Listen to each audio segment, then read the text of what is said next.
watching East Tennessee's first and only year-round sports talk show on television. This is The Sports Source with your host, John Pennington. Good Sunday morning and welcome into The Sports Source. Happy to have you with us on this Easter Sunday. We have a packed show, football, basketball, you name it. We got it all. We'll tell you more about that in a second. But let's go ahead and just jump right into things. First segment of our show brought to you by our good friends at Phil Cobble Fine Homes and Land. And every week we explain the many reasons you should list your home with the Cobble team. Now here's another good reason. You could wind up promoting your home right here on this television show. Look at this elegant Georgian brick traditional home. It's in the heart of Farragut, 4,300 square feet.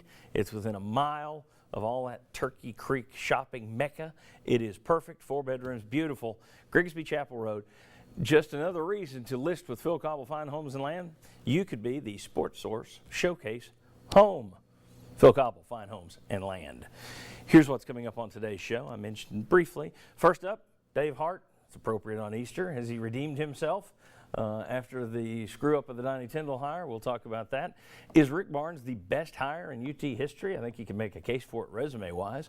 Mark Pankratz joins us and really does a deep dive into what coaches think about Rick Barnes.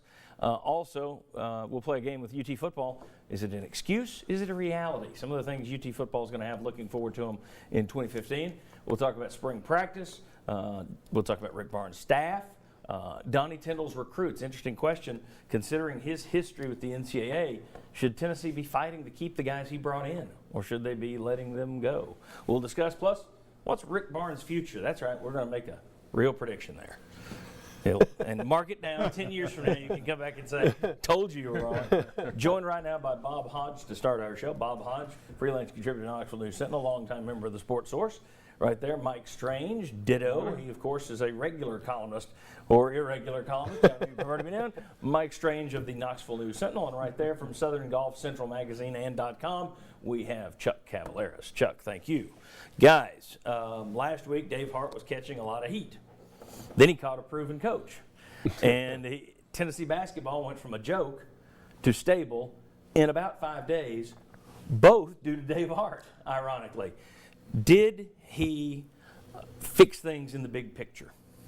Well, I think what you got to do is start with the people who said that Dave Hart ought to be fired for what he did. Oh, that was me, wasn't it? Well, I tell you what, I've backed him up a little bit. I still think that there should be some consequences paid, so instead of firing, a stern talking to, possibly timeout. But I think he did redeem himself. And I'll put it this way. I thought getting, so far, Butch Jones was a lucky hire. You went to Gundy, no. You go to Strong, no. You end up with Butch Jones, and it looks like a good hire, but you kind of got lucky. He was on your list, but he wasn't at the top of it, yes.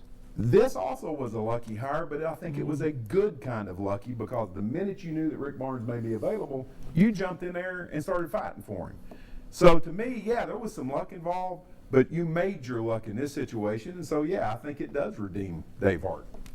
I do too, and Tennessee was due some luck, I think, really, yes, and absolutely. they got it here. You know, last Sunday morning we were sitting here with those 40 names on the board, and I think by then they were down to negotiating the color of the seat covers on his courtesy car. It was so far along. But yeah, I think Dave came out of this smelling pretty good. Chuck? Well, the headline in the News Sentinel back, I believe it was on John Adams' column, says Dave Hart goes from bozo to hero. And I think that was quite a bit of the perception there. So, yeah, I think he did, and I think they were ahead of things on this hire. Where, like Bob's talking about, it seems like he'd always been behind. Yeah. I think they knew there was a chance Tyndall's going to, get hit hard. They checked with the NCAA. They did some things. And then when Rick Barnes pops up on the radar, boy, what a break that was. Well, it also sounds like they were also involved with Rick Barnes before Exactly. he was fired. So part of it is luck that he became available, but he was already getting back channel communications from some people that he's talked about, AAU connections back to his Providence days. But you look at it, here's why you got to give him credit. First of all, he did push the NCAA for an early report.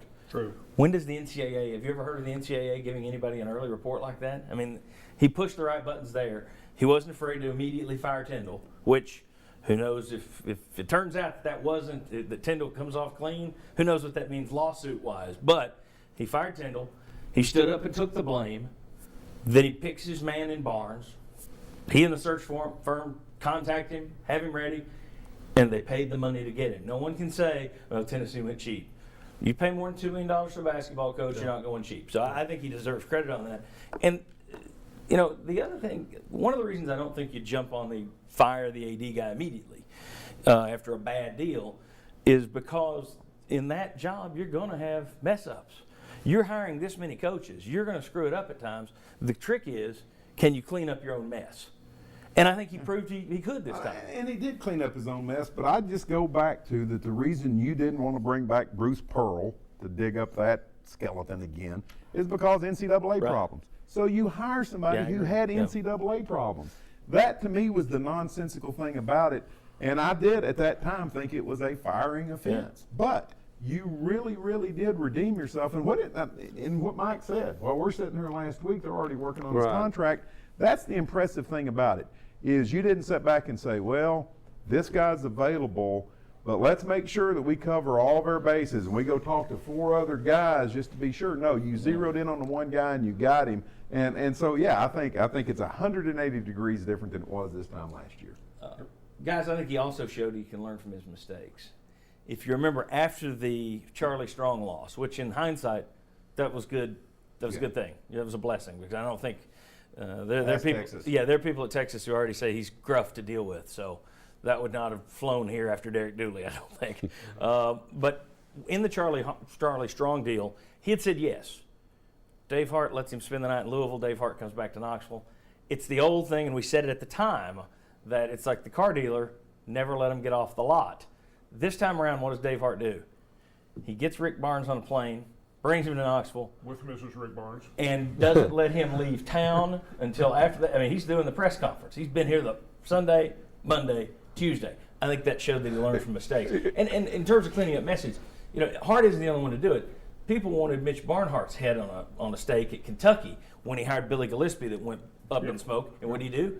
Cleaned up his own mess with John Calipari, who came real close to perfection last night. Yeah, and to Mike's point about already picking out the color of the seat covers, I think they were already out looking for different shade of orange for his tie for the press conference. You know, that's how far along I think it was. And even look at what Texas did in their recruitment of Shaka Smart. They sent the AD out there with the plane and saying, you're going to bring him back. And they did pretty well in replacing Rick Barnes, too. We'll see. To me, you fired a guy because his tournament resume has been in decline. And you hired a guy whose tournament resume has been in decline. Shaka Smart, Final Four, round of 32, round of 32, round of 64, round of 64. We'll see if he's the next Anthony Grant. But we'll see. He certainly was the big name, hottest name in the country. Right. But Anthony Grant was as well. All right. When we come back, we'll talk about Rick Barnes a lot more. We've covered Dave Hart. Rick Barnes is next. UT football on the way. We got a lot of stuff to get into. Come on back on the Sports Source. Quality, quick. Trust Fast Frame.